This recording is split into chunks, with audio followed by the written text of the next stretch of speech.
This podcast is supported by patrons. You can find a full list of them in the description of this episode.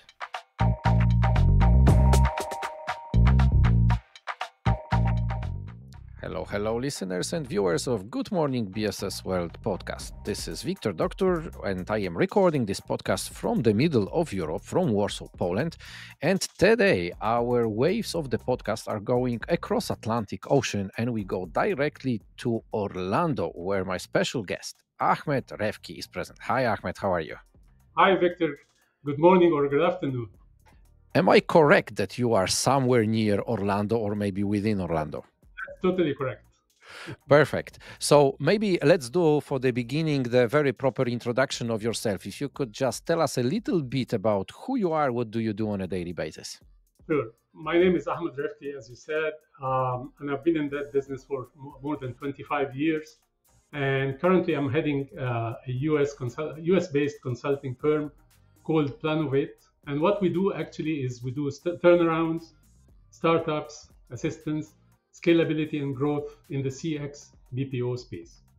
We help companies with their AI and digital strategies, market entry and penetration, offshoring projects, and smart selection of locations and providers. So basically, CX and BPO is our specialty. Thank you very much. And we know each other for some time already. This area of customer experience, BPO, CX, was the one where we actually met each other some time ago. And quite recently, it was more or less 2 weeks before we met on recording of this podcast, we also had a chance to have another face-to-face meeting during the visit to Georgia, to one of the emerging markets, isn't it? Correct. And you also mentioned that you are supporting organizations in entering to new markets, so to help them actually to find a good location for their operation center. And this is going to be the subject of our today's conversation. So we will focus on emerging destinations and if they have a chance actually of being attractive for either the newcomers who are willing to open the CX center or for the BPOs who want to enlarge their business activities and also to open their operation center.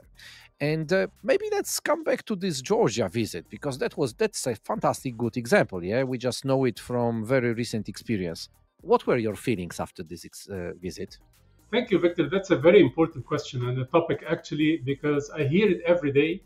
As I said, I help companies to grow and scale. And that's the question that I'm always asked every day. Do we have a chance and how we can do it? How can we attract clients? How can we enter markets? So that goes actually for emerging destinations or even providers in a mature market or an emerging market that are actually struggling to land or acquire clients or even position themselves in a client market. So that's a very important topic. And that's something we do every day. That's something we help companies to grow and we help companies to position themselves. So my first take would be actually, I would say every location and every provider has something to offer. The most important thing is to know your capabilities, know your value proposition, nail it down. And as a location or as a provider, show it and strengthen it. So don't be the someone who can actually do everything. You have something to offer. You have a capability that you need to show, and a success stories. If you are actually a market that's already emerging or a market that's already mature, you have something to offer to your clients. So there's here a very important question to answer in any destination or any service provider. And this question is, who is your potential client or what is the service that when you talk to him or you talk to that specific potential client, you can confidently tell him, this is the specific location or this is the specific provider that will actually satisfy your need. So if you nail down your capability or your that value proposition, you will actually approach the client and tell him confidently, this is the place you should go. If you can answer this question, then you have actually done a long way, because you will position yourself right. You will position yourself to the correct client market that's actually looking for your capabilities. And it doesn't matter, I mean, if it's a big market or an emerging market or a small market, like you mentioned the example of Georgia. Georgia is an excellent market that's small but has something to offer. And there's a client for it. So it doesn't have to be a huge market that's scalable and providing basic CS or basic CX services. Uh, Georgia is a niche market, but has something to offer, and other small markets as well. The key here is to know your capabilities and nail it down. If you have clients already that are successful in this market, let them talk about it. Let them show their capabilities. Let them show their successes that happened in that market, and let them talk about it, because actually those people are your best advocates. So I can see here like two scenarios.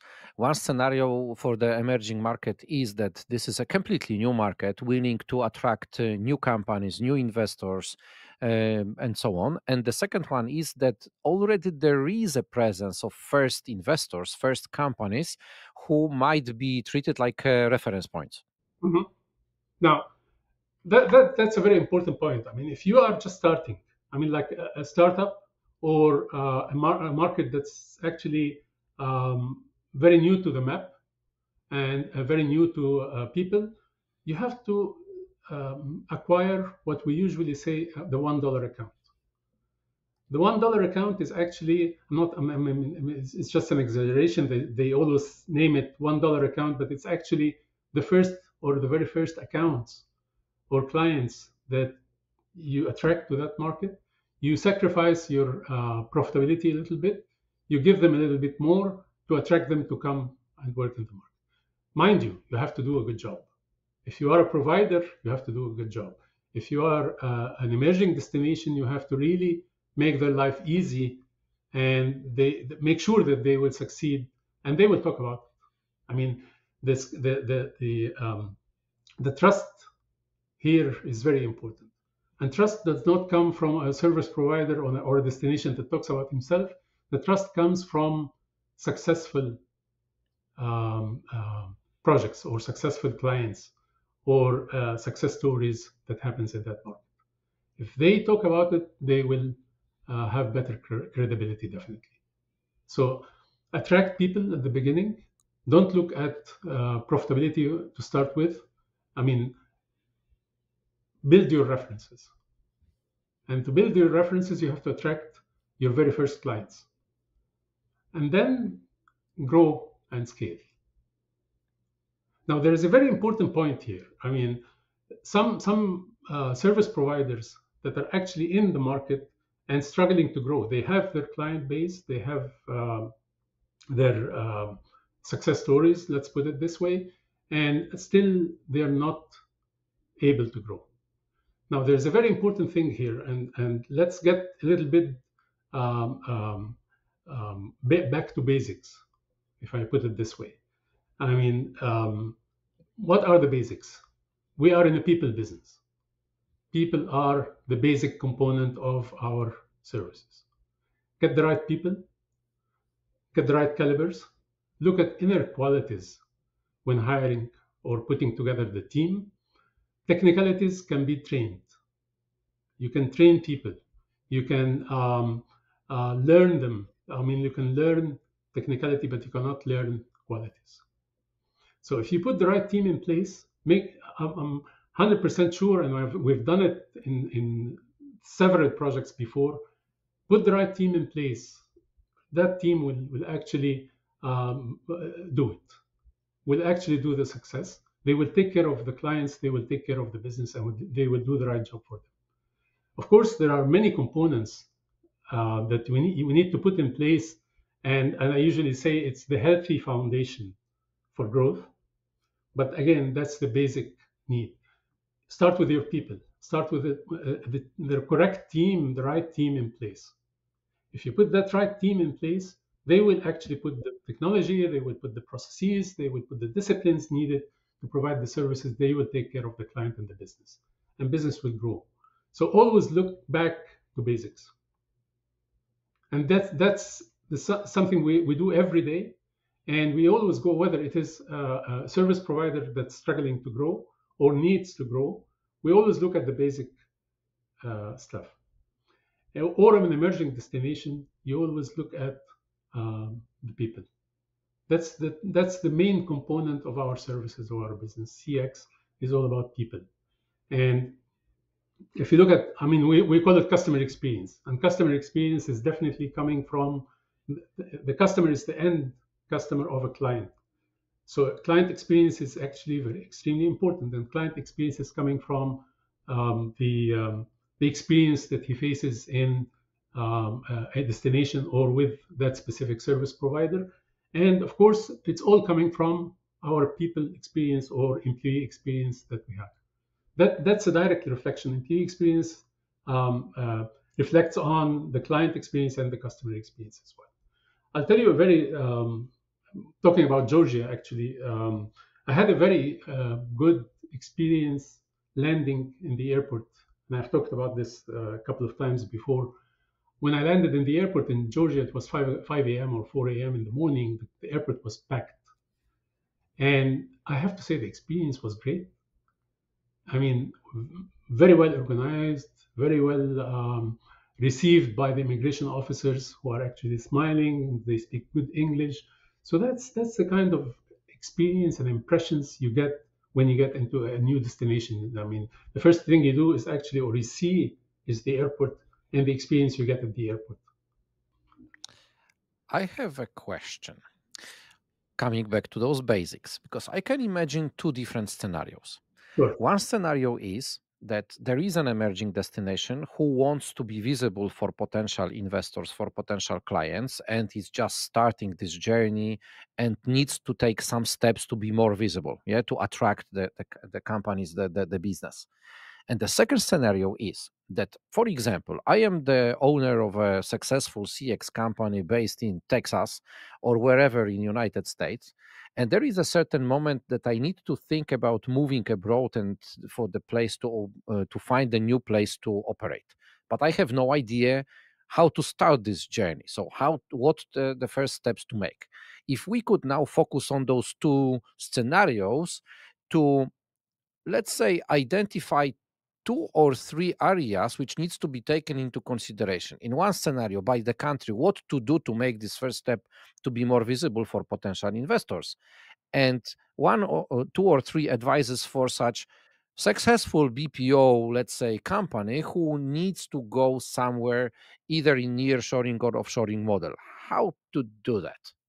Now let's differentiate here. Let's talk about the destination first, and emerging destinations that actually wants to attract clients or wants to actually show the capabilities to your clients. Now the question is, do you have a client base already? Do you have people that are actually operating in that specific location? Then let them talk about their experience. Let them talk about their successes. So, as I said before, I mean, the credibility of someone who's actually operating and successful in a destination is worth and trustworthy and more credible. So let them talk, let them shout about their successes, let them talk about their success stories that happened in that destination. Now, if you don't have any clients, you have to nail down your capabilities as a destination. You have to identify your value proposition. And value proposition could be a specific language or market that you can attract, or a specific service that you can actually do. So instead of running around the place and you know um, uh, going around the world and talking about their capabilities and your value proposition, you have to nail down which specific go-to-market strategy here. I mean, like, um, don't waste your time and marketing spending on targets out of your focus. You need to focus and say, this is our client market that we need to attract. Those are our client segments or industries that we will tap on. And this is the specific, and even you can go down to a specific service that you need to talk about. So again, focus is key. Know your capabilities, know your client or potential client or prospect, and nail down your activities. And activities here has to be both, actually, digital marketing and physical marketing, which we cannot ignore here. Like physical presence is very important. We all get used to or got used to virtual meetings and talking to each other behind cameras and so on. But believe me, it's not the same. Relationship cannot be built behind screens. You need to find the right mix between face-to-face meetings and virtual meetings. Relationship has to be built, um, cannot be built behind the screens, as I said. So you need to be present. You need to be present in those specific markets, but you cannot be present in the whole world. Again, you need to focus and be present where your client is, where your industry segment that you're targeting is, where your services is needed.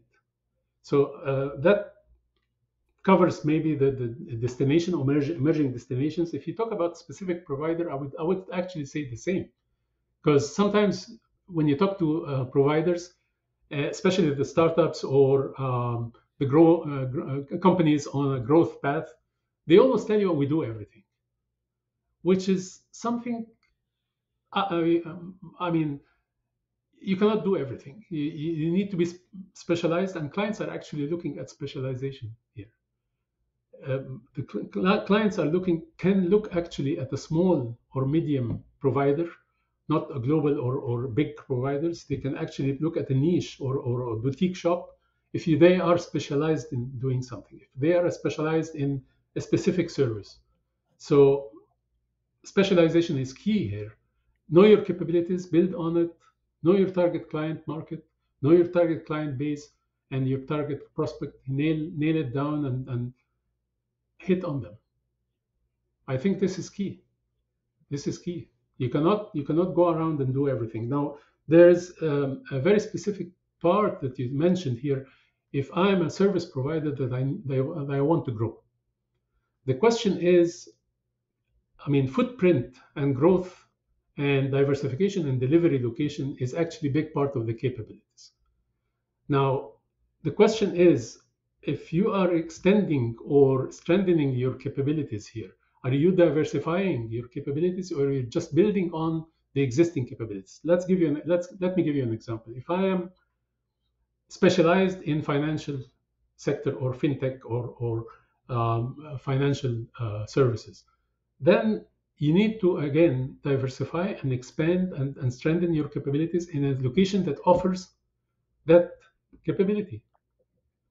If so, the question is, if you want to build on the existing service and the existing capabilities and strengthen it, then look for the location where they can offer that kind of capability. If it's ITO, then look at the location that's good in providing ITO services and proven capability in ITO services. So build on the existing if you want to strengthen your capabilities. Now, if you want to diversify, for example, someone who is in fintech or someone who is in ITO and he wants to diversify in basic CX services, then look at a location that's scalable and cost competitive that actually can build on and strengthen on your capabilities in the CX or diversify in the CX, basic CX services.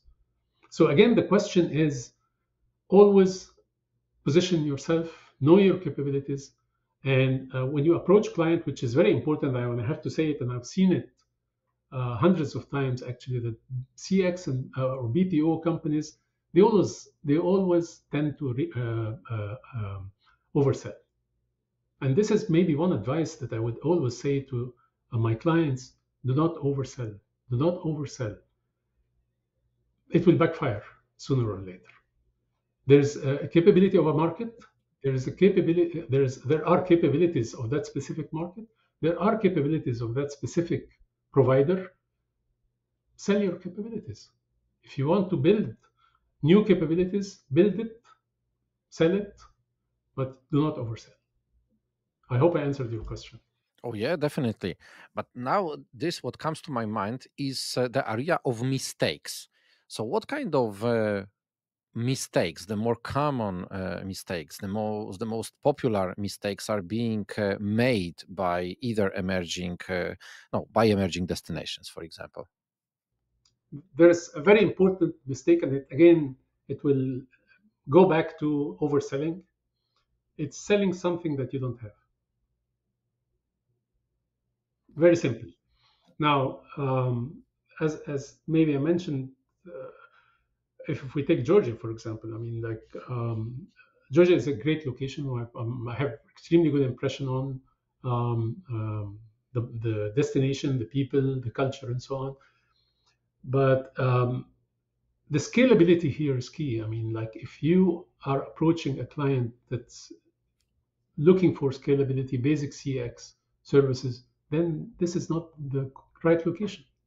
So if going back, if Georgia or a service provider actually that's operating in Georgia and trying to sell a scalable, and when I say scalable service here, I mean cost competitive, scalability.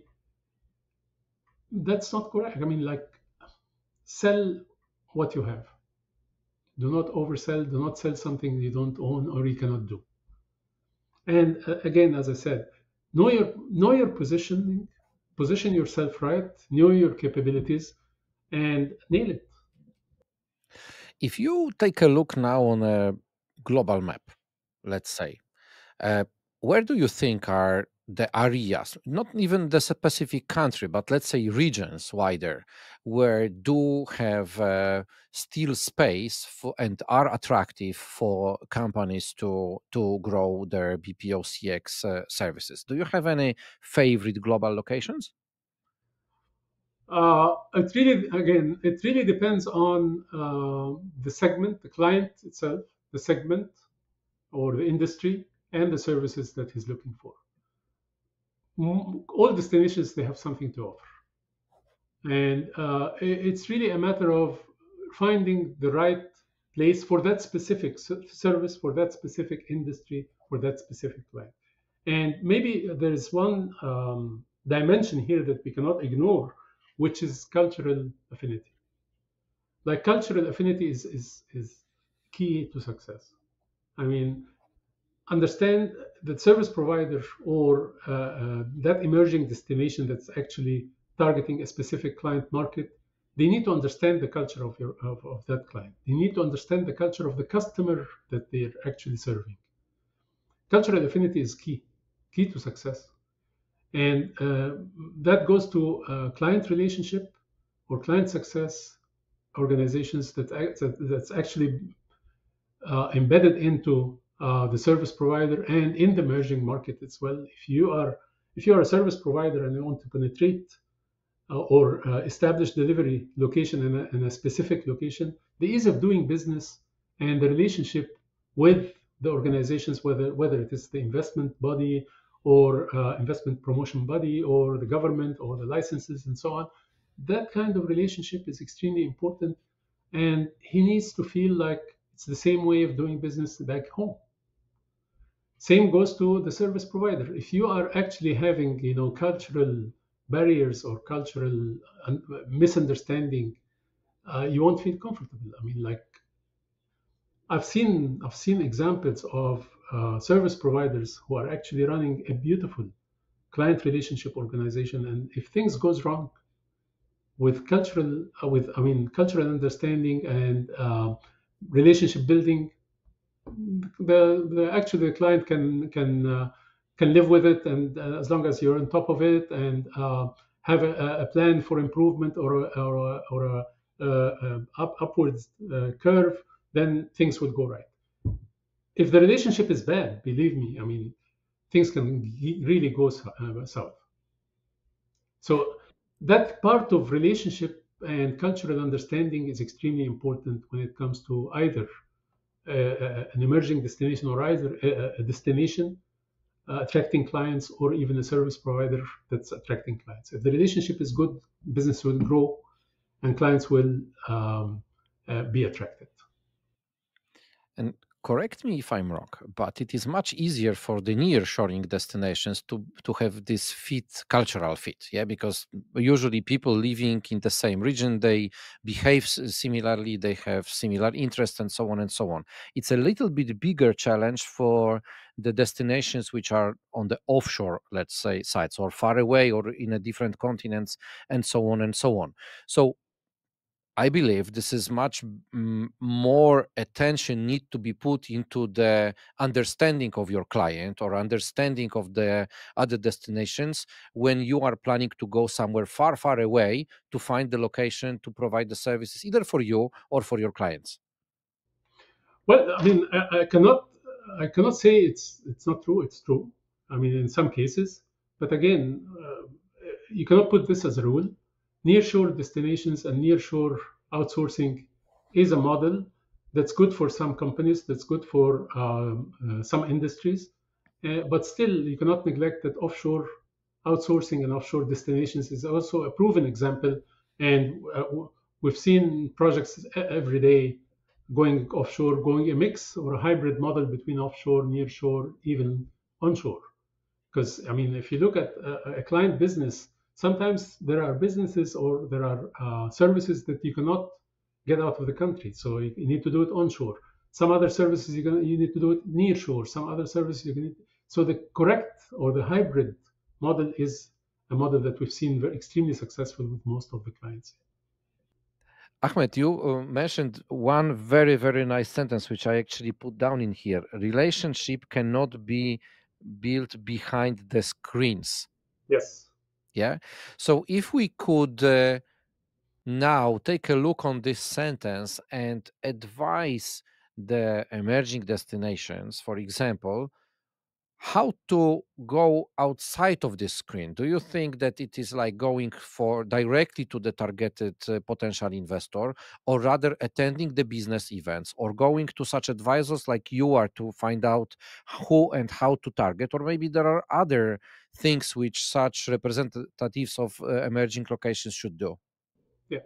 Now, that's a very important question, and thank you for it, Victor. I mean, like, I'm a total believer that face-to-face physical presence is extremely important.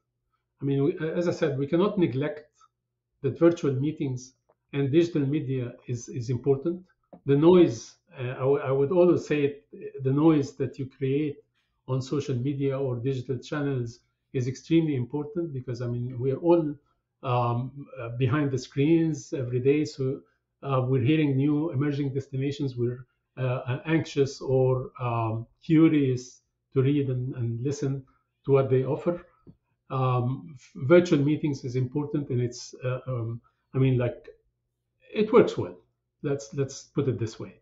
But again, sitting face to face with someone is extremely different, and it creates that bonding or that kind of relationship that you cannot build behind the screens.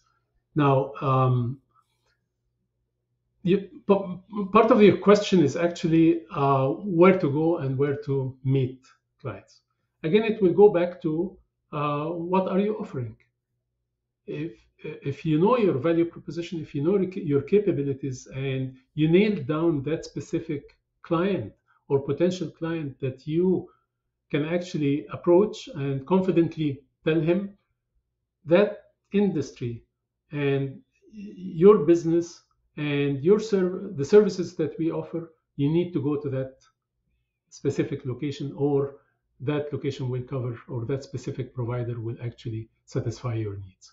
If you are able to answer that question, you will actually able to position yourself or position your activities or market spending to that specific client or that specific industry. So again, there are two mix here, or two kind of activities that you need to be present in. Specific BPO or CX industries that you will actually, or events that you will actually find everyone there, or industry specific events. For example, if you are providing healthcare services, there are specific healthcare events that you need to be present and showcase your capabilities in that specific healthcare venue. because you are actually targeting the clients that can actually use your services. So again, it's a mix of both specific CX BPO events and industry specific events. And of course, I mean, you can always do like targeted marketing events, targeting specific clients or specific number of clients or specific client base that you need to target. So, but again, at the end, you need to be present. You need to sit face to face and talk to the clients. It's not always the PowerPoint presentation. It's not always the formal talks that you tell your clients, I'm capable of doing so and so. And they're hearing this every day. It's the relationship that's built, it's the trust that's built. And then, very importantly, he would listen to people who have done it before. If you have success stories, the credibility is way higher when you listen to someone who did it before and is actually successful in that market or with that service provider. Now, there's a very important thing here, which is, I mean, it's not only acquiring clients, but trust and reputation is very difficult to build, but it's very easy to lose. So that will take us back to overselling, which is something, as I said, will backfire one day, sooner or later. I mean, it's difficult to build trust. It's difficult to build the reputation, whether it's an emerging market or a service provider. It's very difficult to build that relationship. I'm not saying it's impossible. It's difficult to build it. It's very easy to lose it. So you need to do a good job here.